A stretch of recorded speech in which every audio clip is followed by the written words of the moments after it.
ایک بزرگ فرماتے ہیں کہ میں اپنے دوست کے جنازے میں گیا، میت میں گیا، جب میں اس کی اینٹ لگا رہا تھا، بلکہ کب، یہ بھی بڑی بات ہے، فرمایا کہ وہ جو تھا میرا بھتیجا تھا، بزرگ اللہ کے ولی کہتے ہیں میرا بھتیجا تھا، اس کا انتقال ہوا، موت کے وقت میں گیا تو میں نے کہا نادان، غفلت میں زندگی تو نے گزار دیا، کوئی نیک عمل نہیں کیا۔ یہ بھی بات یاد رکھنا، کچھ لوگوں کو نیکیوں پہ بڑا بھروسہ ہے، نیکیوں پہ نہیں، اللہ پہ بھروسہ ہونا چاہیے۔ ہاں، نیکیوں پہ ناز نہ کرو، نیکی کرو اس پہ ناز نہ کرو، ناز تو اللہ پہ کرو، اس کے رسول پہ کرو، اس کے کرم پہ کرو۔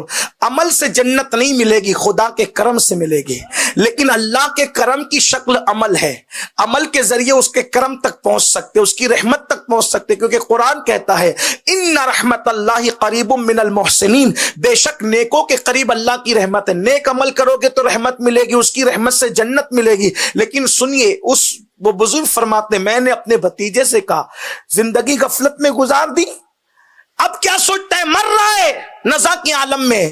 اس نے کہا چچا جان، اگر میرا معاملہ میری امی کے سپرد کیا جائے تو میری ماں مجھے جہنم میں بھیجے گی کہ جنت میں؟ تو چچا جو اللہ کے ولی تھے انہوں نے کہا اگر تیری ماں فیصلہ کرے تو وہ تجھے جنت میں بھیجے گی۔ تو انہوں نے مسکرا کے کہا جب ماں کے ہاتھ میں فیصلہ ہو تو وہ جہنم میں نہ ڈالے تو جو اللہ 70 ماؤں سے زیادہ مہربان ہے وہ مجھے جہنم میں کیوں ڈالے گا؟ بس اسی گمان کی اللہ نے لاج رکھی، اور یہ کہتے ہوئے وہ دنیا سے چلا گیا۔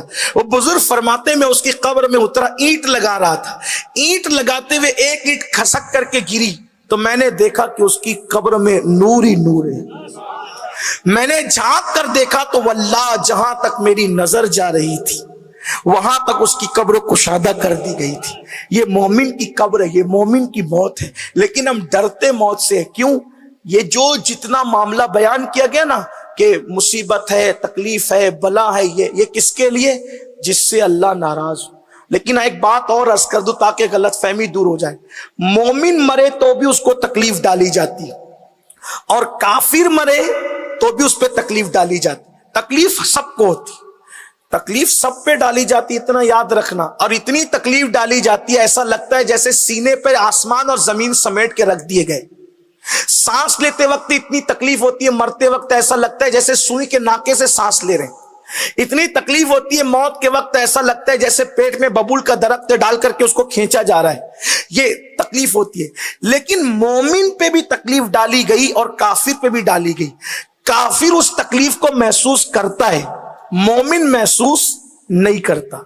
اب آپ کہیں گے تکلیف دونوں پہ ڈالی جاتی ہے، ایک محسوس کرتا ہے دوسرا نہیں کرتا، تو ایک آسان زبان میں سمجھ لے، تفسیر سورہ یوسف اٹھائیں، آپ نے سنا ہوگا جب زلیخا کی سہیلیوں نے زلیخا کو تانا دیا کہ تو بادشاہ کی بیوی ہو کر ایک لڑکے سے، ایک غلام سے پیار کرتی ہے، تجھے شرم نہیں آتی؟ تو زلیخا نے کیا کہا، کیا تم نے میرے یوسف کو دیکھا ہے؟ انہوں نے کہا نہیں۔ کہا ایک بار دیکھو پھر تانا دینا، ایک بار دیکھو پھر تانا دینا کہ میرا یوسف کیسا ہے۔ تو انہوں نے حضرت یوسف سے کہا یوسف تم نقاب اوڑھ کے آنا، جب میں کہوں گی نقاب اٹھانا، اور سہیلیوں کو انہوں نے کھانا کھلایا اور کرسیوں پہ بٹھایا، اور ان کے ہاتھوں میں ایک ایک پھل دیا اور ایک چھری دی۔ کہا جب تم میرے یوسف کو دیکھنا تو تم نے پھل پہ چھری چلانا۔ آپ نے سن رکھا ہے، بہت تفصیل سے آپ نے سن رکھا ہوگا، بار بار سنا ہوگا۔ پھر کیا ہوا، پھل یوسف علیہ الصلوۃ والتسلیم کو دیکھتے وقت کاٹنے کی شرط لگائی، ہاتھ میں چھری۔ سہیلیوں کو کہا کہ جب یوسف دیکھو تو پھل پہ چھری چلاؤ، اور ایسے ہی ہوا، انہوں نے پھل پہ چھری چلایا۔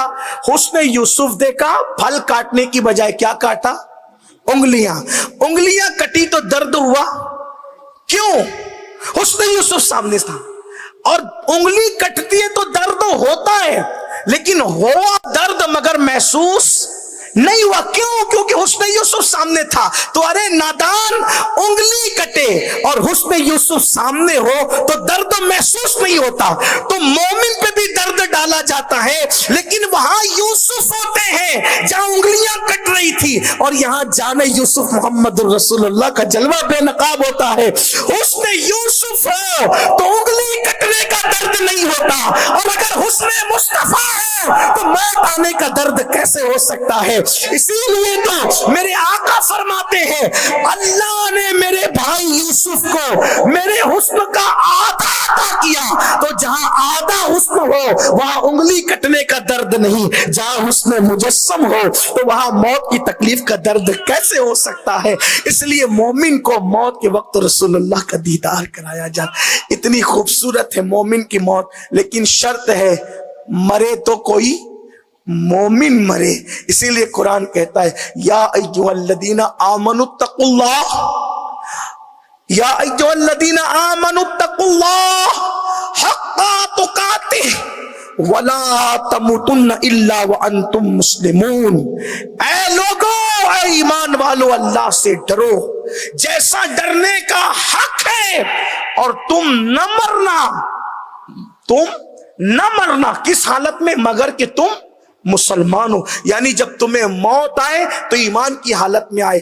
ایمان کی حالت میں جو موت آتی ہے اس کا جو مزہ ہے, واللہ اتنا بتا دوں کہ جنت میں جب لوگ چلے جائیں گے تو اس وقت اہل ایمان مومنین جن کو مرتے وقت مزہ آیا تھا وہ کہیں گے مرتے وقت جو مزہ آیا تھا وہ مزہ جنت کی نعمتوں میں بھی نہیں آتا.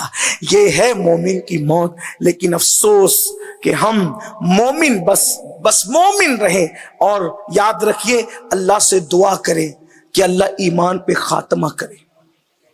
یہ آسان نہیں ہے. اگر کوئی ولی بھی ہو جائے, ولی بننے کے بعد بھی خطرہ رہتا ہے ایمان چھن جانے کا.